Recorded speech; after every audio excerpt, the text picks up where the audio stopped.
This channel does not promote any violent, harmful, or illegal activities. All content provided by this channel is meant for an educational purpose only.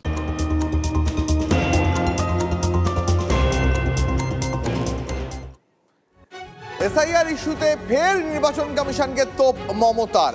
একজন বৈধ ভোটারের নামও যেন বাদ না যায়।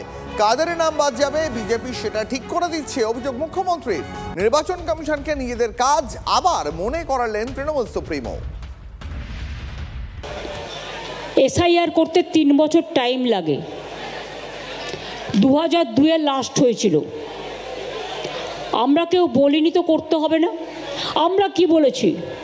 তুমি একটাও জেনুইন ভোটারের নাম বাদ দিতে পারবে না যারা ভোট দিয়েছে, যারা বিভিন্ন স্কিমে টাকা পায়, যারা দীর্ঘদিন এখানে বসবাস করছেন, তাদের তাড়ানোর কোনো অধিকার তোমাদের নেই।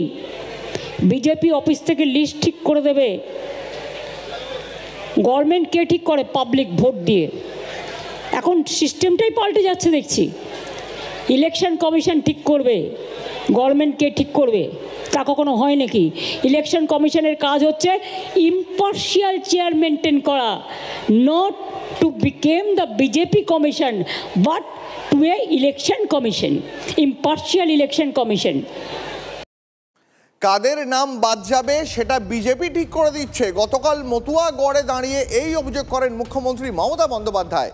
এই মুহূর্তে বিজেপি নেতা রাহুল সিনহা রয়েছেন আমাদের সঙ্গে। রাহুল বাবু, মমতা বন্দ্যোপাধ্যায় অভিযোগ করছেন যে কাদের নাম বাদ যাবে এসআইআর প্রক্রিয়ায় সেটা নাকি আসলে ঠিক করে দিচ্ছে বিজেপি। একদম ঠিক বলেছে। তার কারণ হচ্ছে মৃত ভোটারের নাম পুষে রেখেছিলেন মমতা ব্যানার্জি, সেটাকে বাদ দেওয়ার কথা আমরাই বলেছি, প্রকাশ্যে বলেছি। ভুয়া ভোটার একজনের নাম 4 জায়গায়, সেই ভোটারের নাম বাদ দেওয়ার কথা আমরা বলেছি। যে ভোটার এখানে থাকেই না, যে ভোটগুলো ফলস পড়ে যায়, তাদের নাম বাদ দেওয়ার কথা আমরা বলেছি।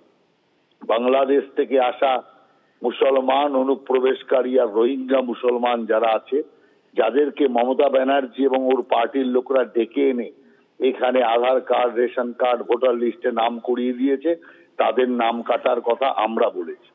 এ তো সোজা কথা, আর সেই নামই তো কাটছে। অতএব এই জাতীয় ভোটার যারা আছে তাদেরকে উনি রক্ষা করতে চান। আমরা এই জাতীয় ভুয়া ভোটারকে তাড়াতে চাই। অতএব ইলেকশন কমিশনের ব্যাপারে উনি যেটা বলছেন সেটা সর্বৈব ঠিক। আর ভুয়া ভোটারের নাম কাটতেই হবে, ইলেকশন কমিশনও কাটবে। ধন্যবাদ আপনাকে।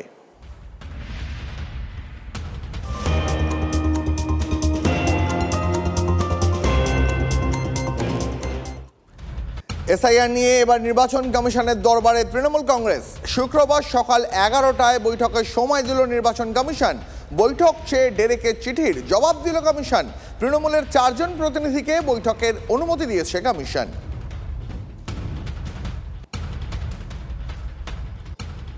10 জনের বদলে 4 জনের সঙ্গে কেন বৈঠক, এই প্রশ্ন তুলে কমিশনকে নিশানা করেছেন অভিষেক। নির্বাচন কমিশন স্বচ্ছ হলে 10 জন সাংসদে ভয় কেন? প্রকাশ্যে বৈঠক করুন, সরাসরি সম্প্রচার হোক, 5টি প্রশ্নের জবাব দিন, দাবি তৃণমূল কংগ্রেসের সর্বভারতীয় সাধারণ সম্পাদক অভিষেক বন্দ্যোপাধ্যায়ের।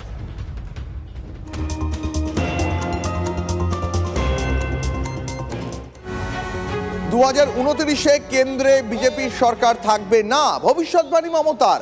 আমায় আঘাত করলে সারা ভারত হিলিয়ে দেব, হুঙ্কার তৃণমূল নেত্রীর।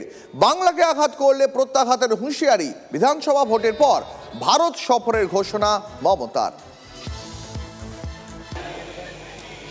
বিজেপির ঝুলি টাকার থুলি, বিজেপির ঝুলি মিথ্যের ঝুলি।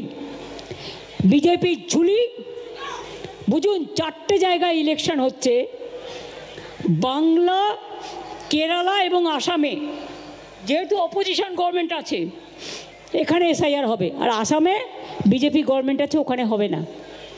ওখানে এনআরসির নামে 12 লক্ষ হিন্দুর নাম বাদ গিয়েছিল। মণিপুরে কেন হবে না? রোহিঙ্গা ঢুকলে কোথা দিয়ে ঢুকবে? মিজোরাম, নাগাল্যান্ড, ওই সব দিয়ে। অরুণাচল, ওখানে তো এসআইআর হচ্ছে না। মণিপুরে হচ্ছে না, মিজোরামে হচ্ছে না, নাগাল্যান্ডে হচ্ছে না, আসামে হচ্ছে না, বাংলাকে ঘেঁটে দিতে হবে, বাংলাকে জব্দ করতে হবে, বাংলা ভাষাকে জব্দ করতে হবে, বাংলার মানুষকে জব্দ করতে হবে। শুনে রাখুন, ব্রিটিশরা বাংলাকে জব্দ করতে পারেনি বলেই একদিন কলকাতা ছিল বাংলায় ইন্ডিয়ার ক্যাপিটালকে তুলে নিয়ে যেতে বাধ্য হয়েছিল দিল্লিতে, কারণ বাংলার মানুষ ভয় পায় না, মাথা নত করে না। আর আজ যদি দিল্লির নেতারা ভাবেন দিল্লি কা লাড্ডু খেয়েও আশ মেটেনি, বাংলাকে গিলতে হবে, তাহলে জেনে রাখবেন আপনার দিল্লির ক্ষমতা বাংলা দখল করবে। বাংলার এটুকু হিম্মত এবং বাংলার এটুকু কিসমত আছে, এটা মাথায় রাখবেন। 2021-এর পরেও ভারত ভ্রমণে বেরিয়েছিলেন।